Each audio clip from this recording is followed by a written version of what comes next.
شهر ناپورسان دی بس چې چا په کم سیړه ورټیک وکړو د چا سره دا احساس نه چې یاره دلته زه ګنټه ولاړم یا 2 غنټې ولاړم خو صرف دومره ده په غلط سیړه ورټیک دی مخامخ په دې وخت کې زما سره دلته یو ډرایور هم موجود دی د هغې نه به هم لږ تپوس کوم ځکه چې دا په خپله باندې ډرایوینګ کوي ګرځي د څه ولیدل او څه اینی. السلام علیکم اکرام خانه خی دا ټریفیک حوالې سره لږې خبرې راته وکړه ځکه چې ته سحر راځې او ماښام ځې یاره چې په کوم ځای کې ګورې بس د رکشو والا ته وګوره بې ځای بس ته که ګنټه ولاړې او که 2 ولاړې دا احساس د چا سره نشته چې بهي دا سړی د ډېر وخت نه ولاړ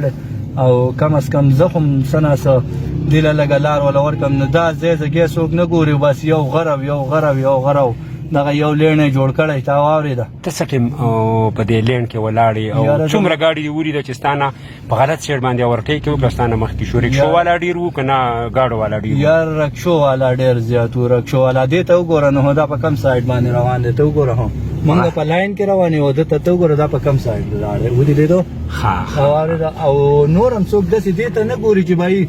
یا دا ځای د اورټیک دی یا نه دی دا سړی د څه ټایم نه ولاړه څومره ټایم یې وشو او بس دیو بس ځای ځګی نه ګوري خو بس شی پې ورپرېږدي دې ته اوس وګوره هو دا په کم سایډ لاړه ښکاري درته موږ په لاین کې روان یو هغوی ته وګوره په کم سایډ بې لاین شوله ټریفیک د دې د لاسه ودرېږي او هغه خپل لاس یې هم پرېښی دی که نه کم لاس ته اورټیک په کم لاس پکار دی دې ته وګوره هو دغه دې زه په څه کول پکار دي مثال ټریفیک سیوا دی ټریفیک اهلکار دلته هم ولاړ دي خو هغوی ټوله ورځ به تېره کړي ستړي شوي وي هغه هم سایډونو ته به ناستي داسې څه کول پکار دي چې دا ټریفیک لږ ختم شي او کم شي بایپاس وله ورکړي د رکشو والا له او د عامو ګاډو له کم چې د دغه والا لوکل ګاډي دي که نه دې له چې بایپاس ورکړي چې داسې وي چې یاره بهي دا خو مریض وي تا واورېده او هر سړی مړه دغه یوه منډه زه په خپله باندې دغه په شت اوس مې سوچ دا دی چې یاره اوس به زه څه ټایم به رسمه په شت نه به شاسري ته زه ځان رسومه تا واورېده نو بهي دی کې غټ ګاډي م راځي واړه م راځي نو تا واورېده ته به ورته په ګنټو باندې ولاړې او دا یو روډ دی دا شی نشته دی او بیا خاص کر د رکشو والا او فیلډر والا خو دومره زیاتې او دومره دغه راغستی دی چې ته به حیران به شي وبه چې اوس څه وکړم دا اوس نو دې ته اوس ته وګوره په کم سایډ روان دی ښه صحیح ما وختي یو رکشه ولیده مخکې د چوکې راټرن کړه نو دې ته به دا نه ګوري نه اشاره لګوي نه چې یاره زه د سیټ ته ستنېږم او که بیا سبا له اسکیډنټ وشي نو بیا په دې کې هغې لانجې کونجې او جنګ جګړې کوي چې ستا غلطي ده بل وایي ستا غلطي ده نو زه به رکشو والا ته دا یو پیغام ورکړم چې مهرباني وکړئ په خپل سایډ باندې ځئ د ټریفیک دا کم قوانین چې دي هغه فالو کوئ ځکه بیا به رش هم نه جوړېږي د رش سره به داسې چې اکثر د خلکو ایمرجنسي د چا څه ضرورت نو مهرباني وکړئ په خپل سایډ باندې ځئ کتونکو دا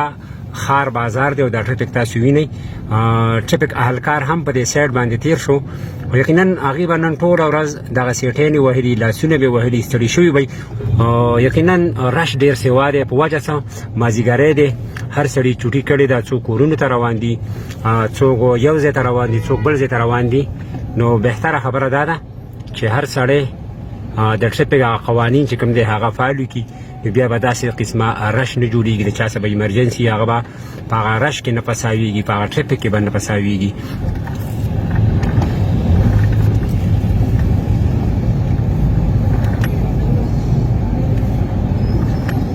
دا د ښار بازار مین چوک دی او رش په کار دا ده چې دې له بایپاس ورکړلی شي ځکه چې دا رش بغیر بایپاسه دا نه کمیږي په ټریفیک کې دا کمی نه راځي